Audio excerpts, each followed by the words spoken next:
Alice in Wonderland by Lewis Carroll. Chapter 5. Advice from a Caterpillar. The caterpillar and Alice looked at each other for some time in silence. At last the caterpillar took the hookah out of its mouth and addressed her in a languid, sleepy voice. "Who are you?" said the caterpillar. This was not an encouraging opening for a conversation. Alice replied rather shyly, I hardly know, sir, just at present. At least I know who I was when I got up this morning, but I think I must have been changed several times since then." "What do you mean by that?" said the caterpillar sternly. "Explain yourself." "I can't explain myself, I'm afraid, sir," said Alice, "because I'm not myself, you see." "I don't see," said the caterpillar. "I'm afraid I can't put it more clearly," Alice replied very politely, "for I can't understand it myself to begin with, and being so many different sizes in a day is very confusing." "It isn't," said the caterpillar. "Well, perhaps you haven't found it so yet," said Alice, "but when you have to turn into a chrysalis, you will someday, you know, and then after that into a butterfly. I should think you'll feel it a little queer, won't you?" "Not a bit," said the caterpillar. "Well, perhaps your feelings may be different," said Alice. "All I know is it would feel very queer to me." "You?" said the caterpillar contemptuously. "Who are you?" Which brought them back again to the beginning of the conversation. Alice felt a little irritated at the caterpillar's making such very short remarks, and she drew herself up and said very gravely, "I think you ought to tell me who you are first." "Why?" said the caterpillar. Here was another puzzling question, and as Alice could not think of any good reason, and as the caterpillar seemed to be in a very unpleasant state of mind, she turned away. "Come back," the caterpillar called after her. "I've something important to say." This sounded promising, certainly. Alice turned and came back again. "Keep your temper," said the caterpillar. "Is that all?" said Alice, swallowing down her anger as well as she could. "No," said the caterpillar. Alice thought she might as well wait, as she had nothing else to do, and perhaps after all it might tell her something worth hearing. For some minutes it puffed away without speaking, but at last it unfolded its arms, took the hookah out of its mouth again, and said, "So, you think you're changed, do you?" "I'm afraid I am, sir," said Alice. "I can't remember things as I used, and I don't keep the same size for 10 minutes together." "Can't remember what things?" said the caterpillar. "Well, I've tried to say, 'How doth the little busy bee?' but it all came different," Alice replied in a very melancholy voice. "Repeat, 'You are old Father William,'" said the caterpillar. Alice folded her hands and began. "You are old Father William," the young man said, "and your hair has become very white, and yet you incessantly stand on your head. Do you think at your age it is right?" "In my youth," Father William replied to his son, "I feared it might injure the brain. But now that I'm perfectly sure I have none, why, I do it again and again." "You are old," said the youth, "as I mentioned before, and have grown most uncommonly fat. Yet you turned a back somersault in at the door. Pray, what is the reason of that?" "In my youth," said the sage, as he shook his gray locks, "I kept all my limbs very supple.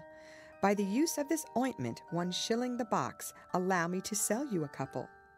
"You are old," said the youth, "and your jaws are too weak for anything tougher than suet. Yet you finished the goose with the bones and the beak. Pray, how did you manage to do it?" "In my youth," said the father, "I took to the law and argued each case with my wife, and the muscular strength which it gave to my jaw has lasted the rest of my life." "You are old," said the youth. "One would hardly suppose that your eye was as steady as ever.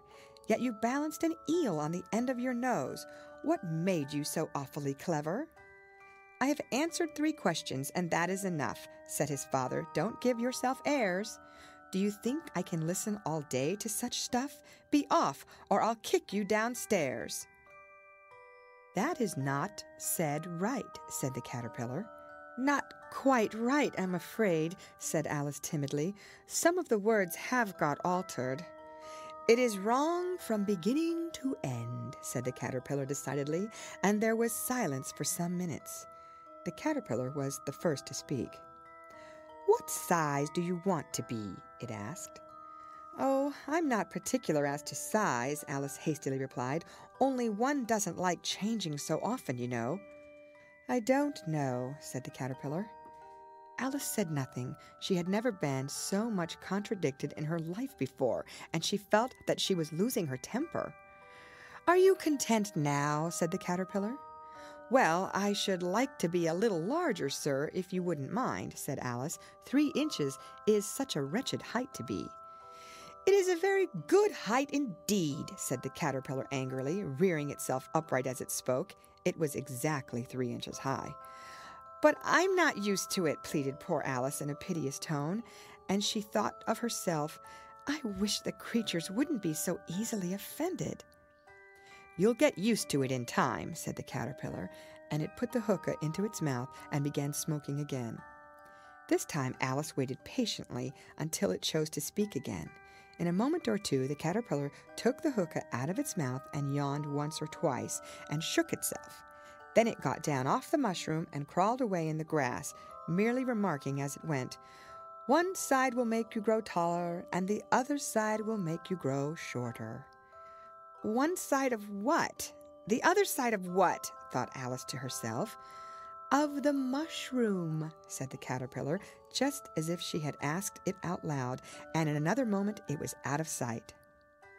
Alice remained looking thoughtfully at the mushroom for a minute, trying to make out which were the 2 sides of it, and as it was perfectly round, she found this a very difficult question. However, at last she stretched her arms round it as far as they would go and broke off a bit of the edge with each hand. "And now which is which?" she said to herself, and nibbled a little of the right-hand bit to try the effect. The next moment she felt a violent blow underneath her chin. It had struck her foot. She was a good deal frightened by this very sudden change, but she felt that there was no time to be lost, as she was shrinking rapidly, so she set to work at once to eat some of the other bit. Her chin was pressed so closely against her foot that there was hardly room to open her mouth, but she did it at last and managed to swallow a morsel of the left-hand bit. "Come, my head's free at last," said Alice in a tone of delight, which changed into alarm in another moment when she found that her shoulders were nowhere to be found. All she could see when she looked down was an immense length of neck, which seemed to rise like a stalk out of a sea of green leaves that lay far below her. "What can all that green stuff be?" said Alice. "And where have my shoulders got to? And oh, my poor hands, how it is I can't see you!"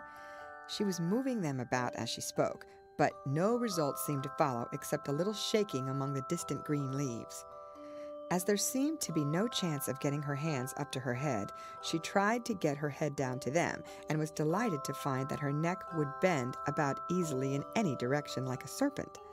She had just succeeded in curving it down into a graceful zigzag, and was going to dive in among the leaves, which she found to be nothing but the tops of trees under which she had been wandering, when a sharp hiss made her draw back in a hurry.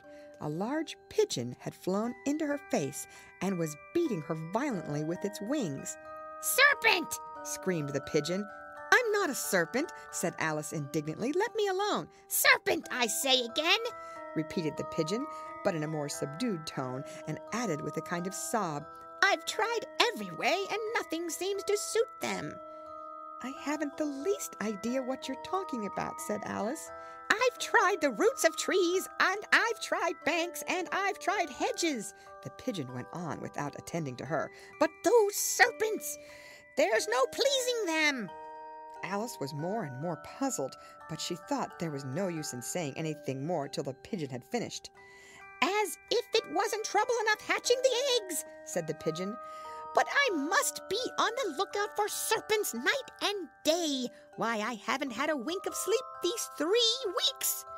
"I'm very sorry you've been annoyed," said Alice, who was beginning to see its meaning. And just as I'd taken the highest tree in the wood, continued the pigeon, raising its voice to a shriek. And just as I'd taken the highest tree in the wood, continued the pigeon, raising its voice to a shriek. And just as I was thinking I should be free of them at last, they must needs come wriggling down from the sky. Ugh, serpent! But I'm not a serpent, I tell you, said Alice. I'm a... Well, what are you? Said the pigeon. I can see you're trying to invent something. I'm a little girl, said Alice rather doubtfully, as she remembered the number of changes she had gone through that day. A likely story indeed, said the pigeon in a tone of the deepest contempt. I've seen a good many little girls in my time, but never one with such a neck as that. No, you're a serpent. And there's no use denying it. I suppose you'll be telling me next that you've never tasted an egg. I have tasted eggs, certainly, said Alice, who was a very truthful child. But little girls eat eggs quite as much as serpents do, you know. I don't believe it, said the pigeon. But if they do, why then, they're a kind of a serpent. That's all I can say. This was such a new idea to Alice that she was quite silent for a minute or two, which gave the pigeon the opportunity of adding, You're looking for eggs. I know that well enough. And what does it matter to me whether you're a little girl or a serpent? It matters a good deal to me, said Alice hastily, but I'm not looking for eggs, as it happens, and if I was, I shouldn't want yours. I don't like them raw. Well, be off then, said the pigeon in a sulky tone as it settled down again into its nest.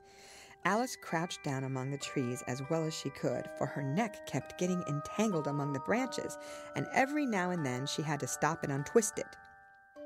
After a while she remembered that she still held the pieces of mushrooms in her hands, and she set to work very carefully, nibbling first at one and then at the other, and growing sometimes taller and sometimes shorter, until she had succeeded in bringing herself down to her usual height.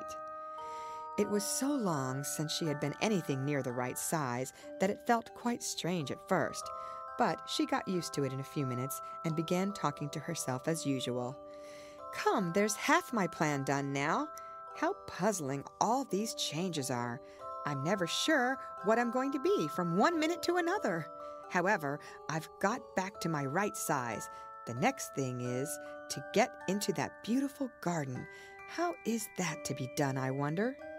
As she said this, she came suddenly upon an open place with a little house in it about 4 feet high. Whoever lives there, thought Alice, it'll never do to come upon them this size. Why, I should frighten them out of their wits.